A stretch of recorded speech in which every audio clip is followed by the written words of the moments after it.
नमस्कार। शुरुआत करते हैं बड़ी खबर के साथ। देश में कोरोना संक्रमण के 1 लाख से अधिक नए मामले सामने आने के बाद अब एक बार फिर से चिंता बढ़ गई है। भारत में आज कोरोना के 1,45,000 से ज्यादा मामले सामने आए हैं। 700 से ज्यादा लोगों की मौत हो गई है। स्वास्थ्य और परिवार कल्याण मंत्रालय द्वारा शनिवार की सुबह 8 बजे अपडेट आंकड़े साझा किए गए हैं। उसके मुताबिक देश में शनिवार को कोरोना के कुल 1,45,384 नए मामले सामने आए हैं और 794 लोगों की मौत हो गई है। नए आंकड़ों के मुताबिक देश में अब कुल कोरोना संक्रमण के मामले लगातार बढ़ते जा रहे हैं। देश में एक्टिव केस की संख्या भी अब बढ़ गई है। डिस्चार्ज मरीजों की संख्या भी फिलहाल लगातार साझा की जा रही है। बताया ही जा रहा है कि बीते 24 घंटे में 1,45,000 से अधिक केस सामने आए हैं, जिससे एक बार फिर से चिंता बढ़ गई है। हालांकि इन सब के बीच वैक्सीनेशन तेज करने का निर्देश भी दिया गया है। ये कोशिश की जा रही है कि कम समय में लोगों को अधिक से अधिक वैक्सीनेट किया जा सके। हमारे सहयोगी सुशील पांडे एक बार फिर से हमारे साथ जुड़ चुके हैं फोन लाइन पर। सुशील, लगातार कोरोना के मामले बढ़ते जा रहे हैं। बीते 4 दिनों में 1 लाख से ऊपर ये मामले सामने आए हैं। जी बिल्कुल अमित, देखिए साफ तौर से ये एक बेहद चिंता का विषय है, क्योंकि ये कोरोना काल में जो इससे पहले का फेज था उसमें से बढ़ा हुआ सबसे ज्यादा केस है जो रिकॉर्ड किया गया है 1,45,000 24 घंटे के अंदर। और इसीलिए स्वास्थ्य मंत्रालय की बात करें तो वो बेहद चिंता का विषय है। हालांकि आज इस मामले में एक बार फिर से स्वास्थ्य मंत्रालय की तरफ से एक अहम मीटिंग की जा रही है, लेकिन इस पूरे मामले में तमाम जो राज्य सरकारें हैं उनकी तरफ से कदम भी उठाए जा रहे हैं। अगर बात करें उत्तर प्रदेश सरकार की, तो उत्तर प्रदेश सरकार ने कई कंटेनमेंट जोन को घोषित किया है। तमाम जो फिलहाल जिले के जिलाधिकारी हैं अमित, उनको ये निर्देश दिया गया है कि अगर उनके जिले में 500 से भी ज्यादा केस रिपोर्ट किए जाते हैं तो वहां पर लॉकडाउन की स्थिति को वो फिलहाल लागू कर सकते हैं, लेकिन वो लॉकडाउन रात्रि में ही होनी चाहिए। हालांकि भारत सरकार की तरफ से अमित ये जो टेस्टिंग का जो प्रक्रिया है और वैक्सीनेशन की प्रक्रिया है उसको बढ़ाने की बात कही गई है कि ज्यादा से ज्यादा लोगों को फिलहाल वैक्सीनेट किया जाए ताकि इस प्रकार के संक्रमण को रोका जाए। सबसे महत्वपूर्ण बात इस मामले में अमित ये भी है कि जो लोगों के द्वारा लापरवाही बरती जा रही है उसको लेकर राज्य सरकारें सख्त है। उत्तर प्रदेश सरकार की तरफ से कहा गया है कि अगर जो लोग मास्क नहीं लगाते हैं तो उनके खिलाफ जो जुर्माना है उसकी राशि को बढ़ाया जाए और साथ ही साथ उनको फिलहाल कहीं ना कहीं एक बार चेतावनी भी दी जाए। पंजाब सरकार की तरफ से अमित ये कहा गया है कि एक बार अगर जो मास्क ना पहनने का उल्लंघन करते हैं तो उन पर 2,000 और उसके बाद ये चालान की राशि बढ़ सकती है। तो सबसे महत्वपूर्ण बात यह है अमित कि जो फिलहाल लोगों के द्वारा लापरवाही बरती जा रही है उसके द्वारा ये जो केसेस हैं वो इंक्रीज कर रहे हैं और इसीलिए राज्य सरकारों के द्वारा लगातार सख्ती से पालन किया जा रहा है। जिस मामले में उत्तर प्रदेश सरकार के मुख्यमंत्री की तरफ से तमाम जिले के जो जिलाधिकारी हैं उनकी तरफ से कहा गया है कि बाजारों में, बड़े बाजार, सब्जी मंडी, इन तमाम जगहों पर निगरानी रखी जाए। ज्यादा वो रखी भी जा रही है और सीएम खुद भी एक्शन में नजर आ रहे हैं। सुशील, बहुत शुक्रिया आपका हमारे साथ जुड़ने के लिए और जानकारी हम तक पहुंचाने के लिए। वहीं कोरोना के बढ़ते मामलों की रोकथाम के लिए यूपी के कई शहरों में नाइट कर्फ्यू लगाया गया है। प्रदेश के 10 जिलों में कोरोना कर्फ्यू चल रहा है। बरेली में आईजी रमित शर्मा ने एसएसपी के साथ शहर के कई इलाकों में नाइट कर्फ्यू का जायजा लिया। पुलिस के अफसरों ने शहर में जगह जगह लाउड स्पीकर के जरिए आम जनता को कर्फ्यू का पालन करने के लिए जागरूक करने की कोशिश की। वहीं जो लोग बिना किसी वजह से घर के बाहर निकले थे उनका चालान काटकर जुर्माना वसूला गया।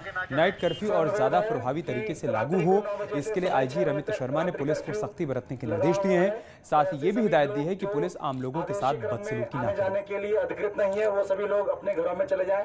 केवल वही लोग जो भी लोग निकल रहे हैं उनको ससम्मान चेक भी किया जा सके और उनको साथ ही साथ में जागरूक भी किया जा सके कि रात्रि में जो ये कर्फ्यू है इसका पालन करें और सब लोग जो हैं वो अपना योगदान दें। आपके चैनलों के माध्यम से भी मैं लोगों से, यहाँ के बरेली के नागरिकों से अपील करना चाहूँगा कि इसमें अपना सहयोग दें, इसको सफल बनाएं और अगर बहुत आवश्यकता नहीं है तो रात्रि के समय रात को 9 से सुबह 6 बजे तक अनावश्यक रूप से बाहर ना निकलें। झांसी के DM Andra Vamsi night curfew का जायजा लेने के लिए अकेले सड़क पर निकल पड़े। शहर के सबसे व्यस्त एलाइट चौराहे पर डीएम ने सड़क पर गाड़ियों से घूम रहे लोगों को रोककर हर हाल में नाइट कर्फ्यू का पालन करने की सख्त हिदायत दी। न्यूज़ 18 से खास बातचीत में डीएम आंद्रा वामसी ने कहा कि 18 अप्रैल तक रात 9 बजे से लेकर अगले दिन सुबह 6 बजे तक कर्फ्यू प्रभावी रहेगा।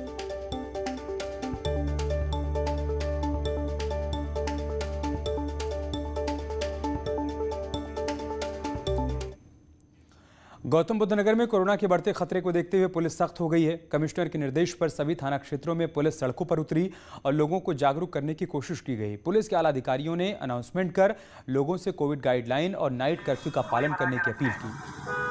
सोशल डिस्टेंसिंग का पालन करें, चेहरे पे मास्क धारण करें।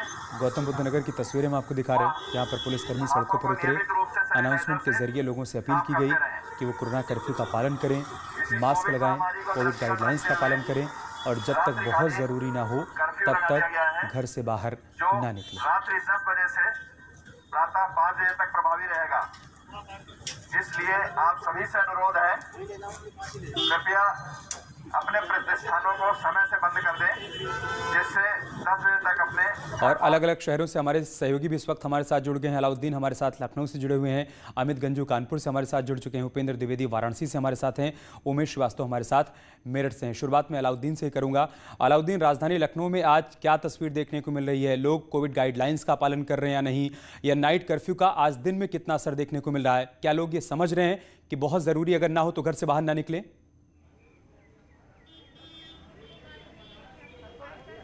देखिए, मैं राजधानी लखनऊ के एक सरकारी अस्पताल पर हूँ। फिलहाल आज के दिन का जो सबसे बड़ा अपडेट है, और लोगों को जानना भी चाहिए कि अगर वो घरों से निकल रहे हैं तो बिल्कुल ना निकले टीकाकरण के लिए। आज टीकाकरण को पूरा ब्रेक रखा गया है। पूरे उत्तर प्रदेश में सिर्फ जिला अस्पतालों और मेडिकल कॉलेजों में ही हो रहा है, क्योंकि भारी संख्या में लोग टीका लगवाने के लिए आ रहे हैं। तो ऐसे में हालांकि ये गाइडलाइन कल सरकार ने जारी कर दी थी। टीका उत्सव कार्यक्रम सरकार मना रही है 11 तारीख से 14 तारीख तक। तो ऐसे में आज जो है कहीं से भी अस्पताल में आने की जरूरत नहीं है। दूसरी, भारत सरकार की तरफ से कुछ नई गाइडलाइन आई है कोरोना वैक्सीन को लेकर, आइए उसको समझ लेते हैं। मेरे साथ महेश जी हैं। महेश जी, नई गाइडलाइन क्या कहती है? नई गाइडलाइन भारत सरकार के स्वास्थ्य सचिव राजेश भूषण ने स्पष्ट निर्देश किया है कि जिसको फर्स्ट डोज लग गया है, सेकेंड डोज 6 सप्ताह से 8 सप्ताह के बीच में लगाएं, तभी ये दवा कारगर होगी। तथा 3 महीने तक इसका कंप्लायंस करें, 3 महीने तक पालन करें, मास्किंग करें, सोशल डिस्टेंसिंग करें, हाथ हैंड सैनिटाइजिंग करें और भीड़ भाड़। जो 4 हफ्ते की गाइडलाइन थी अब वो 6 से 8 हफ्ते की हो गई, ये आप बात कह रहे हैं? जी, ये 6 से 8 सप्ताह हो गई है, तभी ये वैक्सीन कारगर होगी। कोविशील्ड पे ये स्पष्ट ये वैज्ञानिकों ने रिसर्च किया है, इसीलिए हमारे सचिव साहब ने ये स्पष्ट निर्देश किया है। भारत सरकार से गाइडलाइन आई है, नई बात बिल्कुल है कि जो 4 हफ्ते का पूरा गाइडलाइन थी अब वो 6 से 8 हफ्ते की हो गई, यानी दूसरा डोज 6 से 8 हफ्ते के बाद दिया जाएगा। दूसरा, टीका उत्सव है 11 से 14, क्या तैयारी है आप लोगों की? ठीक है, हम लोगों की ट्रेनिंग, अभी हम लोग ट्रेनिंग में जाने के लिए तैयार हैं। 11 तारीख से 14 अप्रैल डॉक्टर भीमराव अम्बेडकर जयंती के एंड तक, 11 तारीख को ज्योतिबा फुले साहब की जयंती है, 11 से 14 के बीच में विशेष मॉडल के रूप में अस्पतालों को सजाया जाएगा तथा विशेष व्यवस्था की जाएगी ताकि आम जनता को। आएंगे हम आपके पास, कानपुर चलते हैं जहां से अमित हमारे साथ जुड़े हुए हैं। अमित, आपके पास क्या अपडेट है? कितना पालन हो रहा है कोविड गाइडलाइंस का, नाइट कर्फ्यू का? और जो अपडेट अलाउद्दीन दे रहे थे कि वैक्सीनेशन को लेकर अब एक नया प्रोसेस भी अपनाया जा रहा है, टीका उत्सव को लेकर क्या तैयारियां हैं? देखिए अमित जी, मैं आपको बताना चाहूँगा, पहले तो मैं अपने दर्शकों को बताना चाहूँगा कि घर पे रहना बहुत ज़रूरी है और मास्क ज़रूर लगाएं। शायद कुछ लोग समझ रहे हैं, शायद कुछ लोग नहीं समझ रहे हैं। जो लोग समझ रहे हैं वो धन्यवाद के पात्र, जो नहीं समझ रहे हैं वो समाज के लिए तेजाब की तरह हैं। ये देखिए मेरे ठीक सामने ये व्यक्ति चले आ रहे हैं, बिल्कुल इस बात से अनजान कि इधर आइए, आप इधर आइए, अरे इधर आइए। मास्क कहाँ है आपका? मास्क अब झोला में है। झोला में क्या कर रहा है? झोले में सांस ले रहा है? सांस झोले में ले रहा है ना, तो क्यों नहीं लगा रहे हैं आप? अब लगा लिया बाबूजी। पहले गमछा लगाइए, मुंह में लगाइए, घूम। देखिए समझने को तैयार नहीं। ठीक सामने देखिए, अगर हम दिखाना चाहेंगे आपको, निश्चिंत बने बैठे हैं, सामने लोग बैठे हैं, वो गमछा हटा के मेरे सामने रुमाल लगाने लगे। ये दोनों आराम से बीड़ी पी रहे हैं, इनको भी चिंता नहीं है। ये हाल तब है जब रोज कानपुर में मौतें हो रही हैं। 6 मौतें 24 घंटे में हो चुकी हैं। और अगर बात की जाए मरीजों की तो 6 से 17। आपका गमछा कहाँ है? मास्क कहाँ है? मास्क मास्क कहाँ है? मास्क हमारा मास्क कहाँ है सर आपका? ये क्या दिखा रहे हैं आप? अरे क्या दिखा रहे हैं? मास्क है, गमछा है ना। अरे मास्क नहीं है। मास्क नहीं तो गमछा लगाइए पहले। देखिए कितना बेपरवाह लोग हैं। देखिए रिक्शे की बात की जाए, कैमरा देखते हैं, देखिए रिक्शा वालों को, ये हर जगह समाज में ये बीमारियां फैला। देखिए पढ़ा लिखा आदमी आई कार्ड लगाए किसी कंपनी का, वो चला आ रहा है बिना मास्क के, ऐसा लग रहा है किसी मोती झील या किसी पार्क में टहल रहा हो। हम इससे पूछने जाते हैं कि ये पढ़ा लिखा आदमी की हालत है। देखिए अब कैमरा देख के इधर आइए, इधर आइए। ये आपने मास्क क्यों नहीं लगाया था? जी मेरे को दिक्कत हो रही थी सांस लेने चलने में, पैर में चोट है इसीलिए दिक्कत। अरे पैर की दिक्कत से सांस का क्या मतलब है? अरे तो चलने में सांस अपनी फूलती है ना। घर में लेटी है फिर आप। देखिए कोई ना कोई अमित जी बढ़िया बहाना है। ये दलीलें हैरान करती हैं अमित, ये दलीलें हैरान करती हैं कि मास्क मुंह पे लगाना है। वो कह रहे हैं कि पैर में चोट लगी हुई है। उपेंद्र के पास चलते हैं, वाराणसी से हमारे साथ जुड़े हुए हैं। उपेंद्र, बीते 4 दिनों से लगातार देश भर में 1 लाख से अधिक केस आ रहे हैं। क्या वाराणसी में भी इसी तरीके की लापरवाही बरती जा रही है? लोग अब मास्क को जेब में रख के, झोले में रख के चल रहे हैं या मुंह पर लगा रहे हैं? देखिए बिल्कुल अमित, वाराणसी धर्म नगरी है और इस वक्त पूरे देश को मैं धर्म से जुड़ी हुई बड़ी अपडेट अपने दर्शकों को बता रहा हूं कि श्री काशी विश्वनाथ मंदिर के गर्भगृह में प्रवेश रोक लग गई है। यानी कि आप अब शिवलिंग का स्पर्श नहीं कर सकते हैं। इस वक्त की ये बड़ी खबर है कोरोना के बढ़ते मामलों को देखते हुए। और वहां पर जो मंगला आरती होती है वो सुबह 2:30 से 4 बजे के बीच होती है, जिसमें देश भर से सैकड़ों लोग आते हैं हर साल और उनको जो है हर दिन की वेटिंग बहुत लंबी होती है मंगला आरती की। लेकिन फिलहाल अगले आदेश तक मंगला आरती के टिकट पर भी रोक लगा दी गई है। जो भी टिकट पहले के थे उनके निरस्त कर दिए गए हैं। और यही नहीं, आपको अब कैंपस में सिर्फ झांकी दर्शन होंगे। सुबह और शाम को और आरती के वक्त आप गर्भगृह में प्रवेश नहीं करेंगे। और दूसरी बड़ी मैं संकट मोचन दरबार की आपको बात बता रहा हूँ। संकट मोचन दरबार में भी जो है चरणामृत का जो प्रसाद मिलता है हनुमान जी महाराज का, वो भी अब नहीं मिलेगा। और आपके जो फूल माला जो आपके होंगे वो भी जो है अब आपके रख लिए जाएंगे और हर 4 घंटे में उन्हें अर्पित किया जाएगा। तो हालांकि बहुत सारे लोग अभी भी मास्क नहीं लगा रहे हैं, उनको ये चिंता नहीं है। तो इसको लेकर ये प्रशासन ने बड़ा फैसला लिया है कि मास्क को लेकर, हालांकि बहुत सारे पंडा पुरोहित हैं जो मास्क लगा रहे हैं, लेकिन यहाँ पर मैं आपको दिखा रहा हूँ आज शनिवार है और जो लोग दर्शन करने आए हैं उनके भी जो है मास्क लगा हुआ है। ये देखिए मैं तस्वीरें आपको दिखा रहा हूँ कि आज शनिवार का दिन होता है तो लोग हनुमान जी महाराज और शनिदेव में आते हैं। यहाँ पर भी मास्क लगाए हैं और मैं उनसे बात भी कर लेता हूँ। सर मास्क बहुत जरूरी है? जी बहुत जरूरी है। तो ये कुछ लोग ऐसा पालन कर रहे हैं और कुछ लोग इसको ये अच्छी तस्वीर है जो वाराणसी से आई कि कम से कम लोग वहां पर इस बात का पालन कर रहे हैं, मास्क लगा रहे हैं। हम मेरठ चल लेते हैं, वहां से उमेश हमारे साथ जुड़े हुए हैं। उमेश, वहां से क्या अपडेट है, कैसी तस्वीर है मेरठ से? जी हाँ, देखिए पश्चिमी उत्तर प्रदेश के विभिन्न जिलों में कोरोना के केसेस में लगातार इजाफा हो रहा है। खास तौर से एनसीआर यानी नेशनल कैपिटल रीजन के जो जिले हैं वहाँ बहुत तेज गति से कोरोना फैल रहा है। मेरठ, बागपत, शामली, मुजफ्फरनगर समेत एनसीआर के क्षेत्र में कोरोना पैर पसार रहा है। मैं इस वक्त मेरठ के बस अड्डे पर मौजूद हूं और यहां की तस्वीरें आप देखिए कि किस तरह से लोगों ने मास्क लगाना जरूर शुरू कर दिया है। अभी भी कुछ ढीठ लोग हैं जो मास्क नहीं लगा रहे हैं, लेकिन अब जब निकल रहे हैं लोग तो छोटे छोटे बच्चों के साथ भी निकल रहे हैं तो वो भी चेहरे पर मास्क लगाए हुए हैं। इन तस्वीरों में आप देखिए कि बस अड्डे का ये नज़ारा है, लेकिन ढीठ लोगों से जरा बात कर लेते हैं। भाई साहब ये बताइए कि मास्क क्यों नहीं लगाया हुआ है? मोबाइल देख रहे हैं, मास्क हाथ में क्यों रखे हुए हैं? अभी लगा रहा हूँ। क्यों नहीं लगाते मास्क आप लोग? अभी लगा रहा हूँ। बॉडी बना रहे हो, सेहत बना रहे हो, अगर बीमारी पकड़ लेगी तो क्या होगा आपका? ये देखिए मास्क नहीं लगा रहे हैं। आगे बढ़ेंगे और दिखाएंगे कि किस तरह से नन्हे मुन्ने बच्चों के साथ भी लोग यहाँ पर बैठे हुए हैं। कुछ महिलाएं यहाँ पर मास्क लगाए बैठी हुई हैं, उनसे बात कर लेते हैं कि आखिर मास्क लगाना कितना अनिवार्य है। मैडम ये बताइए कि आप यात्रा करने जा रही हैं, मास्क लगाना कितना अनिवार्य है? आप मास्क लगाए हुए हैं, मेरठ में नाइट कर्फ्यू भी शुरू हो चुका है, ऐसे में जो ढीठ लोग हैं उनको क्या सलाह देना चाहेंगे? जो सरकार बोल रही है उनकी बातों को मानना चाहिए। मास्क लगाना इज वेरी इंपॉर्टेंट बस। और जितने भी लोग हैं सभी को मास्क लगाने का संकल्प ले लेना चाहिए।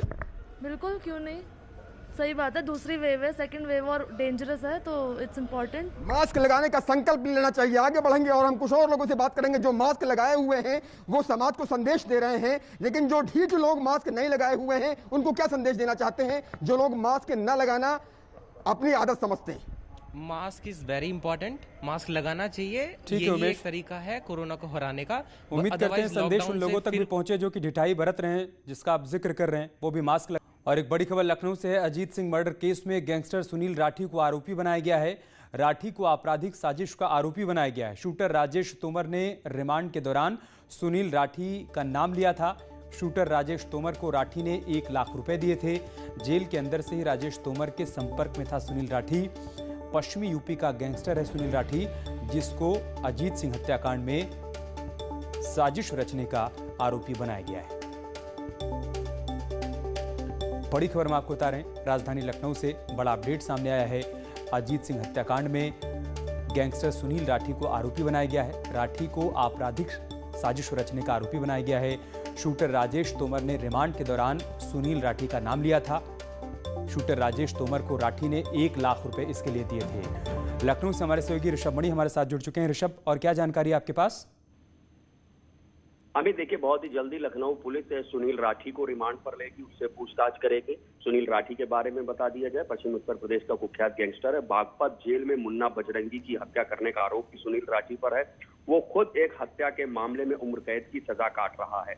जब 6 जनवरी को हत्या हुई थी लखनऊ में अजीत सिंह की, उसके बाद से ही पुलिस की तफ्तीश में पश्चिमी उत्तर प्रदेश के शूटर्स का नाम आया था, जिसमें राजेश तोमर उर्फ जय, बंटी उर्फ मुस्तफा शामिल है। ये दोनों ही सुनील राठी गैंग के सदस्य बताए जाते हैं। अब राजेश तोमर की गिरफ्तारी के बाद जब पुलिस कस्टडी रिमांड में उससे पूछताछ हुई है, तब सुनील राठी का नाम भी सामने आ गया है कि उसने फरारी में राजेश तोमर की मदद की थी और अजीत सिंह की हत्या की साजिश रचने में भी शामिल था सुनील राठी।